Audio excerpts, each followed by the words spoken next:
उपदेशद ग्रंथ अध्याय 8। बुद्धिमान के सदृश कौन है? सृष्टि का रहस्य कौन जानता है? प्रज्ञा मनुष्य का मुख आलोकित करती और उसकी कठोरता दूर कर देती है। बुद्धिमान और शासन। ईश्वर के सामने अपनी शपथ के कारण तुम राजा की आज्ञा का पालन करो। तुम उसके यहाँ से उतावली में नहीं जाओ। तुम किसी बात के लिए राजा से अनुरोध नहीं करो, क्योंकि वह जो चाहता है वही करेगा। राज का मत निर्णायक है। कौन उससे यह पूछ सकता है कि आप यह क्यों कर रहे हैं? जो उसकी आज्ञा का पालन करता है उसका कोई अनिष्ट नहीं होगा। जो बुद्धिमान है वह हर काम का उपयुक्त समय और उचित ढंग जानता है, क्योंकि हर काम का उपयुक्त समय और ढंग होता है। मनुष्य के लिए यह बड़े दुख की बात है कि वह भाग्य को नहीं जानता। उसे कौन बता सकता है कि क्या होने वाला है? किसी को अपने प्राणों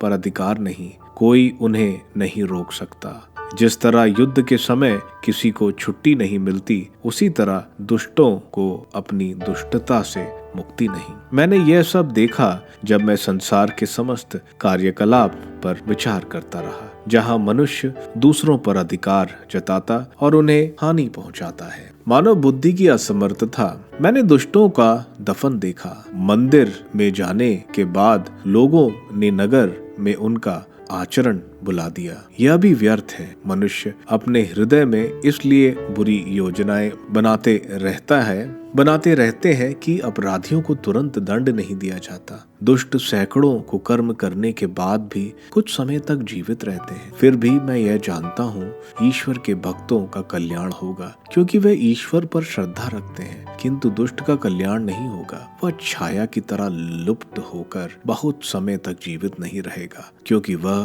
प्रभु पर श्रद्धा नहीं रखता। पृथ्वी पर एक और बात व्यर्थ है। कुछ धर्मियों को दुष्टों का दंड भुगतना पड़ता है और कुछ दुष्टों को धर्मियों का पुरस्कार मिलता है। मैं कह चुका हूँ कि यह भी व्यर्थ है। इसलिए मेरी सिफारिश ये है, जीवन में आनंद मनाओ, क्योंकि पृथ्वी पर मनुष्य के लिए सबसे अच्छा यह है कि वह खाए पिए और प्रसन्न रहे। इस संसार में ईश्वर ने उसे जितने दिन दिए हैं उनमें उससे उसके परिश्रम में वह आनंद उसके साथ रहे। जब मैंने प्रज्ञा प्राप्त करने और पृथ्वी पर मनुष्य का कार्यकलाप समझने का प्रयत्न किया, तो मैंने देखा कि मनुष्य भले ही दिन रात परिश्रम करता रहे, किंतु पृथ्वी पर जो कुछ हो रहा है वह उसमें ईश्वर का उद्देश्य समझने में असमर्थ है। वह कितना ही परिश्रम क्यों न करे, किंतु उसे सफलता नहीं मिलती।